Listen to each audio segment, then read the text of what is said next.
ನಮಸ್ಕಾರ ಸ್ನೇಹಿತರೆ, ಎಲ್ಲರಿಗೂ ವೆಲ್ಕಮ್ ಬ್ಯಾಕ್ ನನ್ನ ಮಡಿಲು ಫಾರ್ಮ್ಸ್ ಯೂಟ್ಯೂಬ್ ಚಾನಲ್ಗೆ.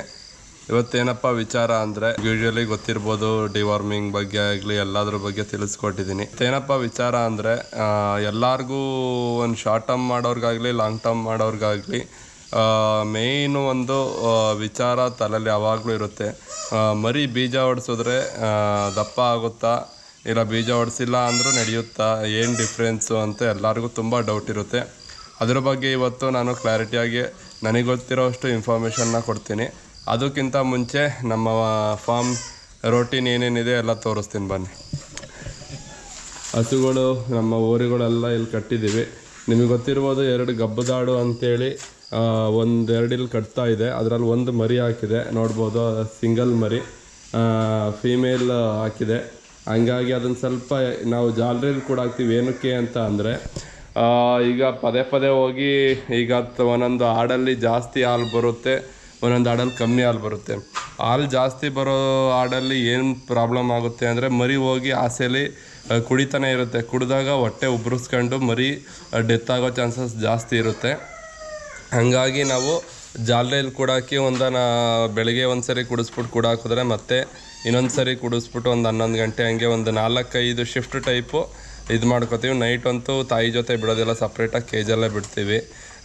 ಹಾಗಾಗಿ ಅದೊಂದು ಸ್ಟೆಪ್ಪು ನಾವು ಫಾಲೋ ಮಾಡ್ತೀವಿ. ಇದೊಂದು ಇನ್ನೂ ಸ್ವಲ್ಪ ದಿನ ಟೈಮ್ ಇದೆ. ಮತ್ತು ಇನ್ನು ನಮ್ಮ ಕುರಿಗಳ ವಿಚಾರಕ್ಕೆ ಬಂತು ಅಂದರೆ, ಈ ಮರಿಗಳಿಗೆ ನಿಮಗೆ ಗೊತ್ತಿರ್ಬೋದು ಡೆಕ್ಟೋಮ್ಯಾಕ್ಸ್ ಇಂಜೆಕ್ಷನ್ ಕೊಟ್ಟು ರಿಸಲ್ಟಿಗೋಸ್ಕರ ವೆಯ್ಟ್ ಮಾಡ್ತಾಯಿದ್ದೀವಿ. ನೋಡೋಣ ಯಾವ ಥರ ಬರುತ್ತೆ, ಏನು ರಿಸಲ್ಟ್ ಅಂತ. ಇನ್ನು ನಮ್ಮ ಮರಿಗಳೆಲ್ಲ ಇನ್ನೂ ಎದ್ದೇ ಇಲ್ಲ, ಎಲ್ಲ ಮಲಗಿಬಿಟ್ಟಿದ್ದಾವೆ. ನಿನ್ನೆ ಇನ್ನೊಂದೇನು ಅಂದರೆ, ರೆಗ್ಯುಲರಾಗೆ ನಾವು ರಾಗಿ ಕಡ್ಡಿ ಹಾಕ್ತಾಯಿದ್ದೋ, ಬಟ್ ನಿನ್ನೆ ಸ್ವಲ್ಪ ಡ್ರೈ ಜೋಳ ಇತ್ತು. ಅಂದರೆ ನೋಡಿ, ತುಂಬ ಹಸಿಯಲ್ಲ, ಇದರಲ್ಲಿ 80% ಒಣಗಿದೆ, ಇನ್ನು 20% ಅಷ್ಟೇ ಹಸಿ ಇದೆ. ಈ ಥರ ಜೋಳ ಕೂಡ ನೀವು ಡ್ರೈ ಫೀಡರಾಗಿ ಯೂಸ್ ಮಾಡ್ಬೋದು. ನಮ್ಮ ಫೀಮೇಲ್ ಬ್ಯಾಚಿಗೆ ಬಂತು ಅಂದರೆ ಎಲ್ಲ ಇಲ್ಲಿದ್ದಾವೆ, ನೋಡ್ಬೋದು. ಇವೆಲ್ಲ ಮರಿಗಳು ಎದ್ದು ನಿಂತಿದ್ದಾವೆ. ಇನ್ನು ನೋಡಿ, ಇಲ್ಲೊಂದು ಬ್ಯಾಚ್ ಎಲ್ಲ ಗ್ರೋತ್ಗಳಾಗಲಿ ಸ್ವಲ್ಪ ಪರ್ಫಾರ್ಮೆನ್ಸು ಚೆನ್ನಾಗಿದ್ದಾವೆ. ಮರಿ ಏನೂ ಪ್ರಾಬ್ಲಮ್ ಇಲ್ಲ ಗ್ರೋತ್ ವೈಸಲ್ಲಾಗಲಿ. ನೋಡಬೇಕು ಈ 1ನೇ ತಾರೀಕಿಗೆ ತೂಕ ಹಾಕಿದಾಗ ಮರಿ ಯಾವ ಥರ ಬರುತ್ತೆ, ಏನು ಎಷ್ಟು ಗೇನ್ ಆಗಿದೆ ಅಂತ. ಇನ್ನು ವಿಡಿಯೋ ಸ್ಟಾರ್ಟಿಂಗಲ್ಲಿ ಹೇಳ್ದಂಗೆ, ಬೀಜ ಹೊಡ್ಸಿದ್ರೆ ಮರಿ ಗ್ರೋತ್ ಆಗುತ್ತಾ, ಇಲ್ಲ ಬೀಜ ಹೊಡ್ಸಿಲ್ಲ ಅಂದರೂ ನಡೆಯುತ್ತಾ, ಬೀಜ ಹೊಡ್ಸೋದ್ರಿಂದ ಉಪಯೋಗಗಳು ಏನೇನು ಅನ್ನೋದೆಲ್ಲ ಮಾಹಿತಿಗಳನ್ನ ಈ ವಿಡಿಯೋದಲ್ಲಿ ಕೊಡ್ತೀನಿ. ಕಂಪ್ಲೀಟಾಗಿ ನೋಡಿ. ನಮ್ಮ ಓತ್ ಮರಿಗಳ ವಿಚಾರಕ್ಕೆ ಬಂತು ಅಂದರೆ, ಬೀಜ ಹೊಡ್ಸೋದು ಏನು ಕೇಳ್ತಾ ಇದೆ ಅಂದರೆ, ನಮ್ಮ ಓತ್ ಮರಿಗಳಿಗೆಲ್ಲ ಬೀಜ ಹೊಡ್ಸಿದ್ದೀವಿ. ಓತ್ಗಳಿಗಾಗಲಿ ಕುರಿಗಳಿಗಾಗಲಿ ಬೀಜ ಏನು ಕೊಡಿಸ್ಬೇಕು ಅಂದರೆ, ಈಗ ಇವು ಸ್ವಲ್ಪ ಚೇಷ್ಟೆ ಜಾಸ್ತಿ ಇರ್ತವೆ. ಸ್ವಲ್ಪ ಈ ಊಟ ಮಾಡೋದ್ರ ಬಗ್ಗೆ ಆಗಲಿ, ಇಲ್ಲ ಫೀಡ್ ತಿನ್ನೋದ್ರಲ್ಲಾಗಲಿ ತಿಂತಾಯಿದ್ರು ಕೂಡ ನಾವು ಅಂದ್ಕೊಂಡಿರೋ ಮಟ್ಟಕ್ಕೆ ತಿನ್ನಲ್ಲ. ತುಂಬ ಚೇಷ್ಟೆ, ಒಂದ್ರ ಮೇಲೆ ಒಂದು ನೆಗೆಯೋದು, ಫೀಡ್ ತಿಂದಂಗೆ ಓಡಾಡೋದು, ಆ ಥರ ಎಲ್ಲ ಮಾಡ್ತಿರ್ತವೆ. ಹಂಗಾಗಿ ಬೀಜ ಹೊಡ್ಸೋದ್ರಿಂದ ಒಂದು ಯೂಸು, ಮರಿ ಊಟ ತಿನ್ನೋದ್ರ ಬಗ್ಗೆ ಸ್ವಲ್ಪ ಕಾನ್ಸಂಟ್ರೇಷನ್ ಜಾಸ್ತಿ ಆಗುತ್ತೆ, ಬೇರೆ ಕೆಲಸಗಳನ್ನ ಸ್ವಲ್ಪ ಕಮ್ಮಿ ಮಾಡ್ತವೆ. ಹಂಗಾಗಿ ಆ ರೀಸನಿಗೆ ಒಂದು ಬೀಜ ಹೊಡಿಸ್ಬೇಕು.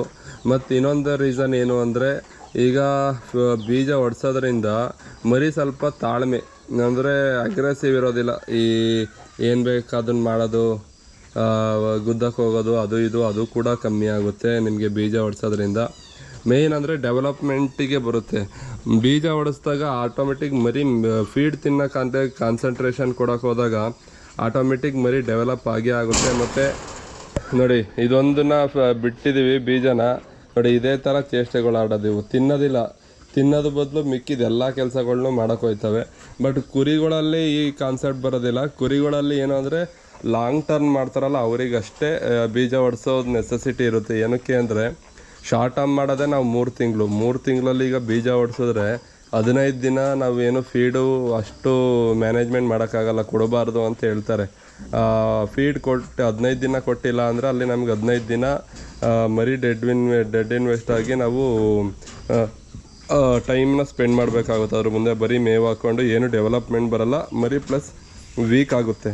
ಅದೇ ಓತ್ ಮರಿ ವಿಚಾರದಲ್ಲಿ ಬಂತು ಅಂದರೆ 15 ದಿನ ನಮಗೆ ಇದಾದರೂ ಪರವಾಗಿಲ್ಲ, ಯಾಕೆಂದರೆ ಇದರಲ್ಲಿ ಪ್ರಾಫಿಟ್ ಜಾಸ್ತಿ ಇರುತ್ತೆ.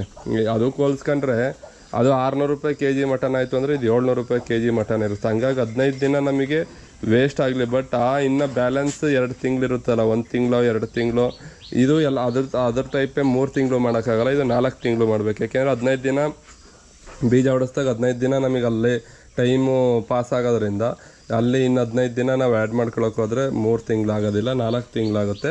ಬಟ್ ಅದು 4 ತಿಂಗಳಿಗೆ ನಾವು ಅಂದ್ಕೊಂಡಿರೋವಷ್ಟು ವೆಯ್ಟ್ ಗೇನ್ ಬರುತ್ತೆ.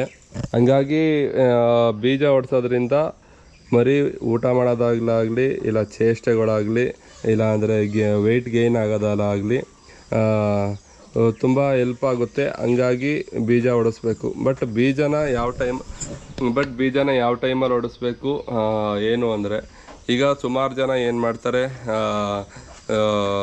ಮಳೆ ಬರಲಿ ಇಲ್ಲ ಚಳಿ ಇರಲಿ, ಯಾವ ಟೈಮಲ್ಲ ಆಗಲಿ, ಇಲ್ಲ ಫೀಡ್ ತಿಂದಿದ್ರು ಎಲ್ಲ ಥರನೂ ಹೊಡ್ಸೋಕೆ ಹೋಗ್ಬಿಡ್ತಾರೆ. ಹಂಗೆ ಹೊಡ್ಸೋಕೆ ಹೋದರೆ ಮರಿ ಡೆತ್ ಆಗೋ ಚಾನ್ಸಸ್ ಜಾಸ್ತಿ ಇರುತ್ತೆ. ನೀವು ಮೇಯ್ನು ಬೀಜ ಹೊಡಿಸ್ತೀರಿ ಅಂದರೆ ಬಿಸಿಲಿರಬೇಕು. ಬೆಳಗ್ಗೆ ಮೇವಾಗಲಿ ಕೈ ತಿಂಡಿ ಆಗಲಿ ಏನೂ ಕೊಟ್ಟಿರಬಾರ್ದು.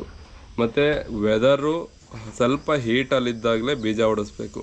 ಪ್ಲಸ್ ಬೀಜ ಹೊಡ್ಸೋದ್ರಲ್ಲೂ ಡಾಕ್ಟ್ರುಗಳು ಸುಮಾರು ಥರ ವೇರಿಯೇಷನ್ ಮಾಡ್ತಾರೆ. ಈ ಮೇಯ್ನ್ ಏನು ಅಂದರೆ, ಒಬ್ಬೊಬ್ಬರು ನರ ಕಟ್ ಮಾಡ್ತಾರೆ, ಒಬ್ಬೊಬ್ಬರು 2 ಬೀಜ ಏನಿದೆ ಅದನ್ನು 2 ಕಟ್ ಮಾಡ್ತಾರೆ. ಇನ್ನೊಬ್ರು ಏನು ಮಾಡ್ತಾರೆ, ಫುಲ್ ಎಲ್ಲದನ್ನೂ ಹೊಡಿತಾರೆ. ಈ ಹಳೆ ಕಾಲದಲ್ಲಿ ನೀವು ಗೊತ್ತಿರ್ಬೋದು, ಈ ಕೋಲ್ ಬರ್ತಿತ್ತು ಬೀಜ ಹೊಡಿಯೋದು, ಅದ್ರ ಹಾಕಿ ಫುಲ್ಲು ಈ ಚಪಾತಿ ಒತ್ತುತ್ತಾರಲ್ಲ ಹಂಗೆ ಒತ್ತು ಬಿಡೋರು ಬೀಜನ ಹಾಕೊಂಡು ಒಂದು ಚೂರು ಬಿಡ್ದಂಗೆ. ಅದು ಬಂದು 100% ವರ್ಕ್ ಆಗುತ್ತೆ.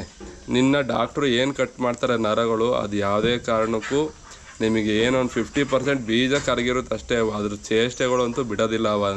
ನಮ್ಮ ಲಾಸ್ಟ್ ಟೈಮ್ ಏನು ಮಾರಿದ್ವಿ ಬ್ಯಾಚ್ ಕುರಿಗಳ್ದೆಲ್ಲ ಅದೇ ಸಮಸ್ಯೆ ಆಗಿದ್ದು.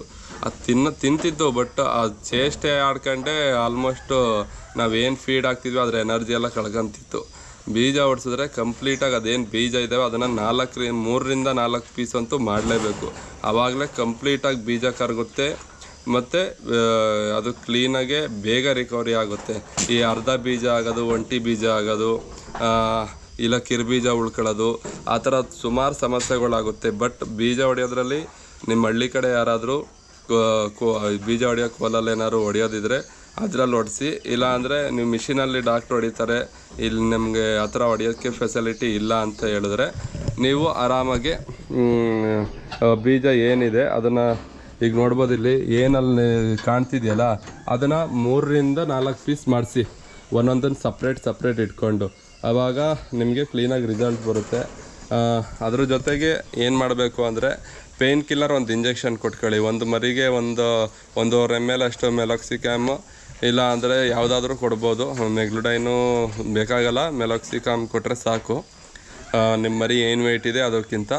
ಮತ್ತು ಇನ್ನೊಂದು ಸ್ವಲ್ಪ ಡಾಕ್ಟ್ರುಗಳು ನನಗೆ ಎಕ್ಸ್ಪೀರಿಯನ್ಸ್ ಆಗಿರೋಂಗೆ, ಬೀಜ ಹೊಡಿಯೋಕ್ಕೆ ಒಂದು ಸೈಜ್ ಬರಬೇಕು, ಮರಿ ಒಂದು 4 ತಿಂಗಳಾಗಬೇಕು, 5 ತಿಂಗಳಾಗಬೇಕು ಅಂತ ಹೇಳ್ತಾರೆ. ಯಾವುದೇ ಕಾರಣಕ್ಕೂ ಆ ಥರ ಇರೋದಿಲ್ಲ. ಬೀಜ 3 ತಿಂಗಳ ಒಳಗಡೆ ಹೊಡಿಸ್ಬೇಕು. ನಿಮಗೆ ಮರಿ ಡೆವಲಪ್ಮೆಂಟು ಚೆನ್ನಾಗಿ ಬರಬೇಕು ಅಂದರೆ, ನಿಮಗೆ 3 ತಿಂಗಳು ಮರಿ ದಾಟಿದ ಮೇಲೆ ಬೀಜ ದಪ್ಪ ಆಯಿತು ಅಂದರೆ ನಿಮಗೆ ಸುಮ್ಮನೆ ಏನೋ 4 ತಿಂಗಳು ಸಾಕಿರ್ತಾರಲ್ಲ ಅದೇನೂ ಉಪಯೋಗ ಇರೋದಿಲ್ಲ, ವೇಸ್ಟ್ ಇರುತ್ತೆ. ದಪ್ಪ ಆಗ್ತಿರ್ಬೋದು, 4 kg ಆಗೋದ್ರಕ್ಕೆ 2 kg ಆಗ್ತಿರುತ್ತೆ ಅಷ್ಟೇ.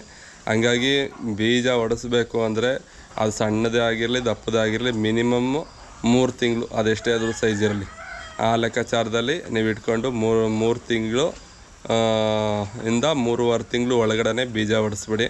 ಆವಾಗ ಮರಿ ಡೆವಲಪ್ಮೆಂಟ್ ಬರುತ್ತೆ. ಅದ್ರ ಜೊತೆ ಒಂದು ಹೇಳ್ದಂಗೆ ಮೆಲಾಕ್ಸಿಕಾಮ್ ಇಂಜೆಕ್ಷನ್ ಕೊಟ್ಕೊಡಿ. ಎಲ್ಲ ಮರಿ ಮಂಕಾಗಿದ್ದಾವೆ. ಇದೊಂದು ಹೊಡೆಸಿಲ್ದೇ ಇರೋದಕ್ಕೆ ಇದೊಂದು ಆ್ಯಕ್ಟಿವು.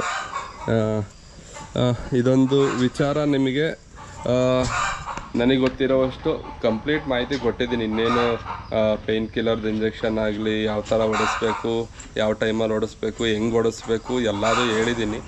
ಬಟ್ ಇನ್ನೂ ಏನಾದರೂ ಬ್ಯಾಲೆನ್ಸ್ ಮಿಕ್ಕಿದೆಯೋ ಗೊತ್ತಿದ್ದರೆ ನನಗೊಂದು ಕಮೆಂಟ್ ಮಾಡಿ, ನಾನು ತಿಳ್ಕೊತೀನಿ ಅಂತ ಹೇಳ್ತಾ ಈ ವಿಡಿಯೋ ಎಲ್ಲರಿಗೂ ಇಷ್ಟ ಆಗಿದೆ ಅಂತ ತಿಳ್ಕೊತೀನಿ.